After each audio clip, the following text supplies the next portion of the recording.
És un grup de xiquets que s'encarrega de crear i de recibir propostes per tal de millorar Mislata cap a xiquets.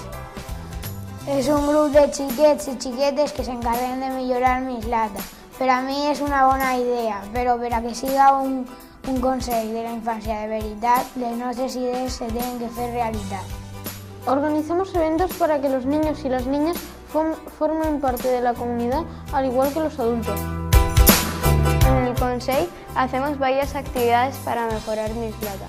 Por ejemplo, las actividades para niños en las fiestas de agosto. En el Consell, aparte de hacer reuniones y cosas, hacemos meriendas y juegos.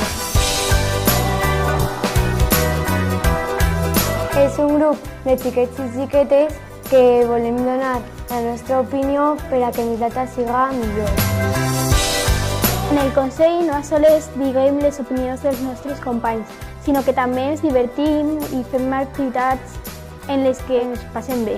Y también votamos las propuestas que hacemos aquí y vamos al ayuntamiento a llevarlas a cabo. Los del Consell queremos que se nos tome en serio porque queremos que las ideas de los niños y niñas de Mislata puedan hacerse. También queremos que tengamos voz propia y con nuestras opiniones Mislata pueda mejorar. Lo que hacemos en el Consejo es plasmar las ideas de nuestros compañeros y dirigirnos a la corporación municipal para decirles las propuestas que hemos hecho. ¿Qué es el Consell d'Infància i Adolescència?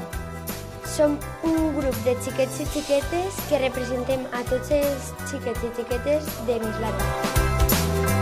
També preguntem l'opinió dels xiquets i xiquetes de Mislata per a que entre tots arribem a ficar les propostes d'un nivell superior.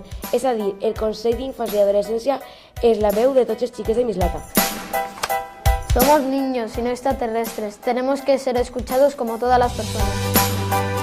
Hola, no somos mayores, pero podemos hablar y ser escuchados por otros.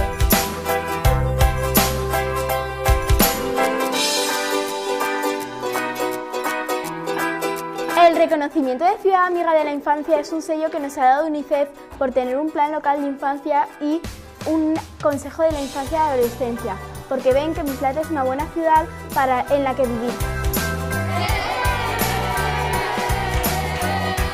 En el Consell d'Infància i Adolescència de Mislata treballem molt per a que Mislata continuï sent ciutat amiga de la infància i també ens passem superfenomenal!